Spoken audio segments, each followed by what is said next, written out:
Student मैं वंदना आप सभी का मोस्ट वेलकम करती हूँ आपके अपने ही चैनल वंदना स्टडी क्लासेस में। बच्चों हम लेकर आ गए त्रैमासिक परीक्षा 2021-22 के लिए कक्षा 11वीं राजनीति विज्ञान के बहुत ही ज़्यादा इंपॉर्टेंट क्वेश्चन।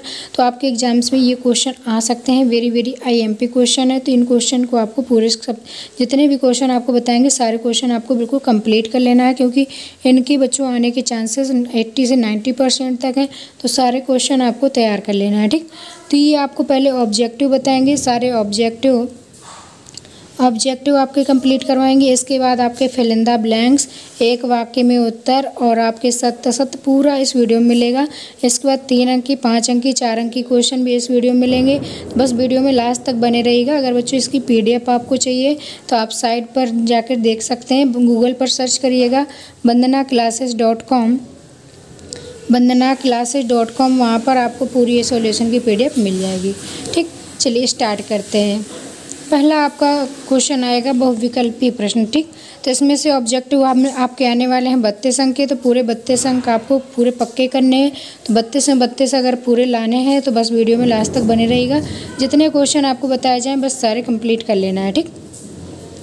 चलिए पहला क्वेश्चन देखते हैं। भारत का संविधान है, ठीक। तो भारत का संविधान कैसा है बच्चों? इसका आंसर हो जाएगा लिखित व निर्मित है, ठीक। तो भारत का संविधान है लिखित और निर्मित। इसके बाद देखेंगे आपको क्वेश्चन नंबर 2, भारत का संविधान कब लागू हुआ? भारत का संविधान लागू कब हुआ था? ये 26 जनवरी 1950 को लागू हुआ था, ठीक। तो ये वेरी मोस्ट इंपॉर्टेंट क्वेश्चन है। सारे क्वेश्चन आपको तैयार कर लेना है। नेक्स्ट है आपका, हमारे संविधान में नीति निर्देशक तत्व किस देश के से लिए गए हैं, ठीक। तो नीति निर्देशक तत्व 8, 400, 400, 400। जी हाँ, क्योंकि अब आपका सवाल मैथ, फिजिक्स, केमिस्ट्री, बायोलॉजी का सवाल हो तुरंत वीडियो सॉल्यूशन पाएँ सीधे व्हाट्सएप पर। फ़ोन पर डाउट नट का 8, 400, 400 नंबर सेव कर लीजिए, उसमें चैट ओपन कर लीजिए, फिर जो भी आपके डाउट हो उसकी फ़ोटो खींचें, क्रॉप करें, 5 सेकेंड में उसका सॉल्यूशन मिल जाएगा। फॉर क्लास 6 से 12 IIT, JEE mains and advance NEET सभी स्टेट बोर्ड के बच्चों के लिए अभी जाइए अपने व्हाट्सएप पर 8, 400, 400 व्हाट्सएप कीजिए और उन्हें आउट कीजिए। लिंक डिस्कस तो आपके लिए गए हैं आयरलैंड से, तो इसका आंसर हो जाएगा आपका आयरलैंड, ठीक। नेक्स्ट क्वेश्चन है आपका, निम्नलिखित में से कौन मौलिक अधिकारों का सबसे उचित वर्णन करता है? 4 ऑप्शन होंगे आपके, उसमें से एक राइट आंसर आपको बताना होगा। तो इसका राइट आंसर हो जाएगा बच्चों आपका कि मौलिक अधिकारों का सबसे उचित वर्णन किस में है? तो ये हो जाएगा संविधान द्वारा प्रदत्त और सुरक्षित अधिकार, ठीक। चलिए अब देखते हैं नेक्स्ट क्वेश्चन। अगर बच्चों आपने हमारा अभी तक टेलीग्राम ग्रुप नहीं ज्वाइन किया है तो टेलीग्राम ग्रुप है हमारा वंदना स्टडी क्लासेस के नाम से। वहाँ आपको पूरे सॉल्यूशन की पीडीएफ दी जाती हैं। तो ये पूरी सॉल्यूशन की पीडीएफ आपको वहाँ भी मिल जाएगी। तो आप टेलीग्राम ग्रुप अगर आपने अभी तक ज्वाइन नहीं किया तो बच्चों ज्वाइन कर लीजिए। काफ़ी बच्चों ने ज्वाइन कर लिया है। अगर आपने कर लिया है तो बहुत अच्छी बात है, अगर नहीं किया तो कर लीजिएगा। वहाँ आपको पूरी सॉल्यूशन की पीडीएफ मिल जाएगी, ठीक।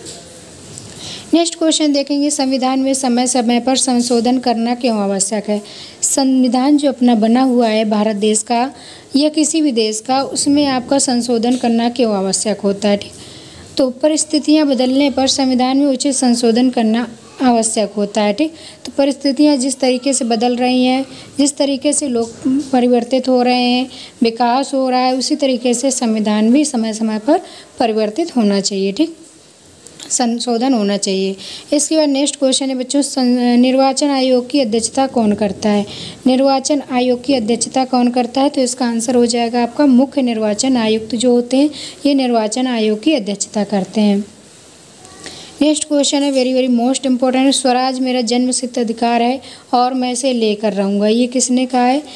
स्वराज मेरा जन्मसिद्ध अधिकार है और मैं इसे लेकर रहूँगा। तो ये कहा है बच्चों बाल गंगाधर तिलक ने, ठीक। तो बाल गंगाधर तिलक इसका राइट आंसर हो जाएगा। इसके बाद देखेंगे 9 number question, first past the past, ठीक।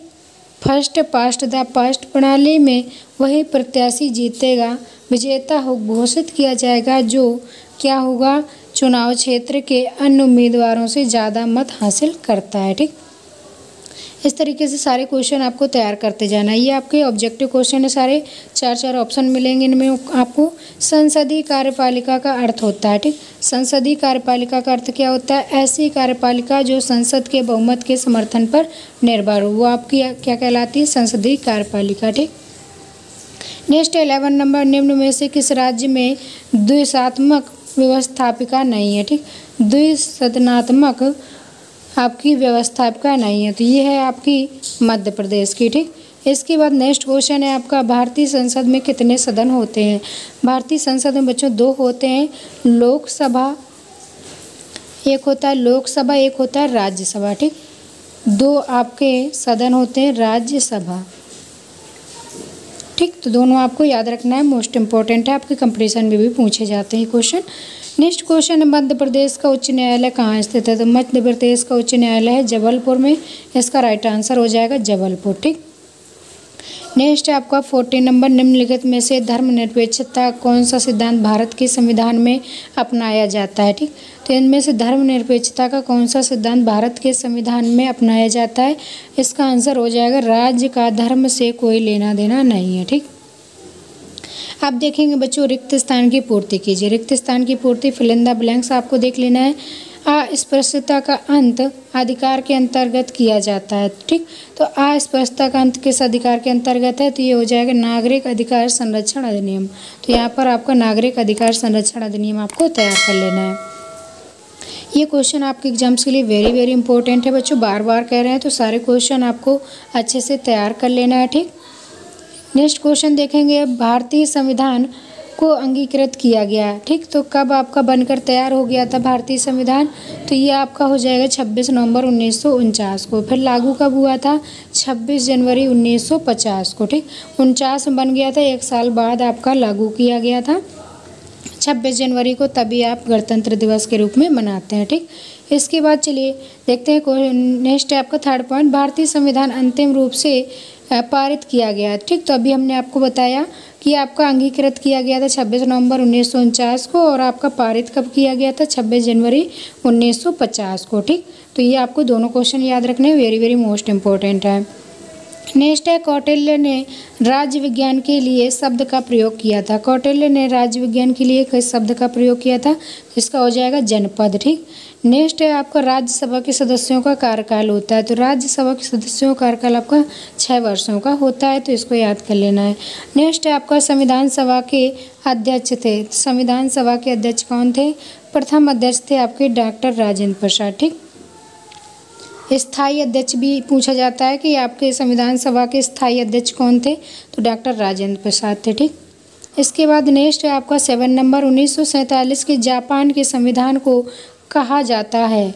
ठीक, 1947 के जापान का जो संविधान है उसको क्या कहते हैं? तो ये आप कहलाता है आपका शांति संविधान। ठीक, इसके बाद नेक्स्ट है आपका 8वां, वर्तमान भारतीय संविधान में कितने अनुच्छेद हैं? वर्तमान भारतीय संविधान में बच्चों आपके अनुच्छेद है 395। ठीक, तो 395 आपको याद रखना है। नेक्स्ट है आपका 9 नंबर, राज्य के मुख्यमंत्री की नियुक्ति कौन करता है? तो राज्य के मुख्यमंत्री की नियुक्ति करता है राज्यपाल, तो इसका आंसर हो जाएगा आपका राज्यपाल, इसमें फिल कर देना है। नेक्स्ट है, अंतिम रूप से पारित भारतीय संविधान पर सदस्यों ने हस्ताक्षर किए। ठीक, तो अंतिम रूप से जो आपका पारित संविधान था उसमें कितने लोगों ने हस्ताक्षर किए थे?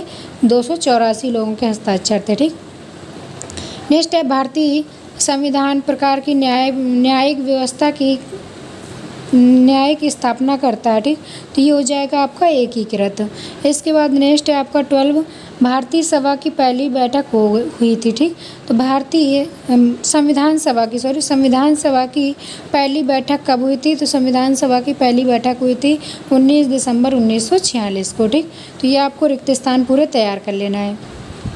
अगर बच्चों वीडियो को लाइक नहीं किया तो जल्दी जल्दी लाइक कर लीजिए, सब्सक्राइब कर लीजिए। सब्सक्राइब करना बिल्कुल फ्री होता है। सब्सक्राइब करने के साथ ऑल पर क्लिक कर लीजिए ताकि नेक्स्ट वीडियो जब भी हम डालें तो नोटिफिकेशन भी आपको मिल पाए। इसी तरीके से हम सारे सब्जेक्ट के सॉल्यूशन वीडियो लेकर आ रहे हैं। अगर आपने नहीं देखे हैं तो हमारे चैनल पर आपको सभी सब्जेक्ट के सॉल्यूशन वीडियो मिल रहे हैं। ठीक, चलिए अब देख लेते हैं, सही जोड़े बनाइए। सही जोड़े आपको देख लेना है, वेरी वेरी इंपॉर्टेंट। संविधान संशोधन विधि किस में है आपका? ये हो जाएगा अनुच्छेद 368 में। इसके बाद राज्यसभा। ठीक, तो राज्यसभा कितने वर्ष का कार्यकाल होता है? 6 वर्ष का, तो इसका 6 हो जाएगा। इसका नेक्स्ट है आपका 3rd, संपत्ति का अधिकार। संपत्ति का अधिकार का हो जाएगा कानूनी अधिकार। ठीक, नेक्स्ट है आपका समानुपातिक प्रतिनिधित्व प्रणाली। ये हो जाएगा एकल संक्रमणीय मत प्रणाली। ठीक, अर्ध अध्यात्मक कार्यपालिका, ये हो जाएगा श्रीलंका।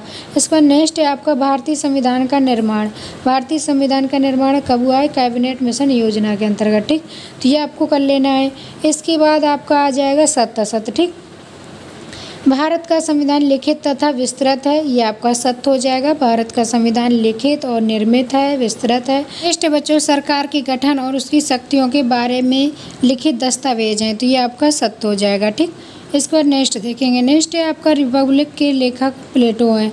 रिपब्लिक पुस्तक के लेखक आपके प्लेटो हैं, ये आपका सत्य हो जाएगा, ठीक। इसके बाद नेक्स्ट देखेंगे, राजनीति को शक्ति के लिए सहयोग माना जाता है, तो ये आपका असत्य हो जाएगा।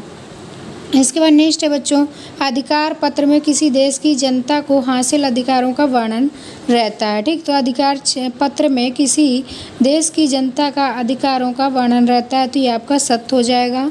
नेक्स्ट है आपका, चुनाव आयोग में एक से ज़्यादा चुनाव आयुक्त की नियुक्ति अनिवार्य है, ये आपका सत्य है। इसका नेक्स्ट है आपका, धन विधेयक का प्रमाणीकरण लोकसभा अध्यक्ष द्वारा किया जाता है, तो ये आपका सत्य हो जाएगा। सोवियत संघ में संविधान 5 बार बदला गया, ये आपका असत्य हो जाएगा।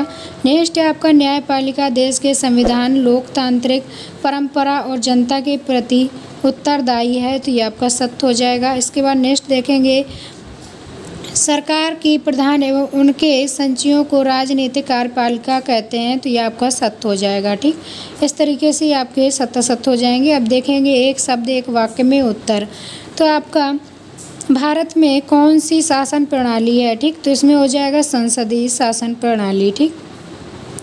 मतदाता किसे कहते हैं?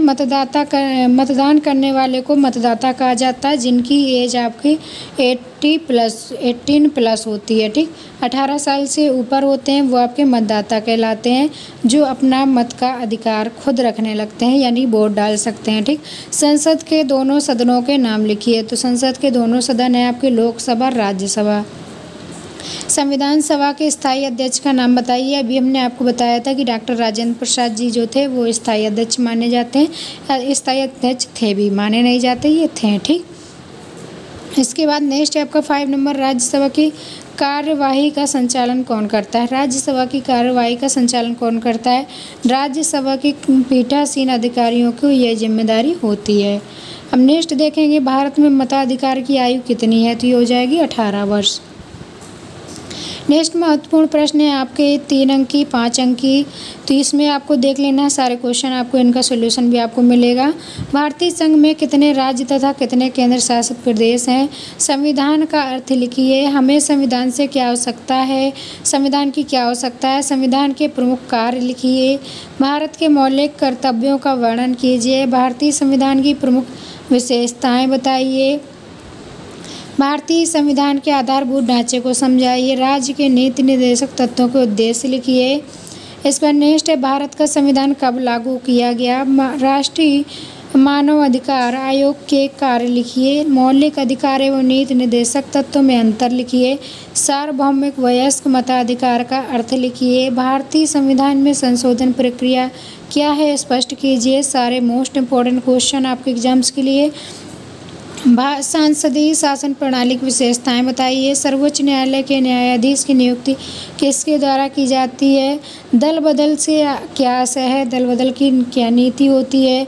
धन विधेयक क्या है? हमें स्वतंत्र न्यायपालिका क्यों चाहिए? संविधान एक जीवंत दस्तावेज है, कैसे? न्याय पर जॉन रोल्स के सिद्धांत की व्याख्या कीजिए। मुक्त बाजार के लक्षण का वर्णन कीजिए।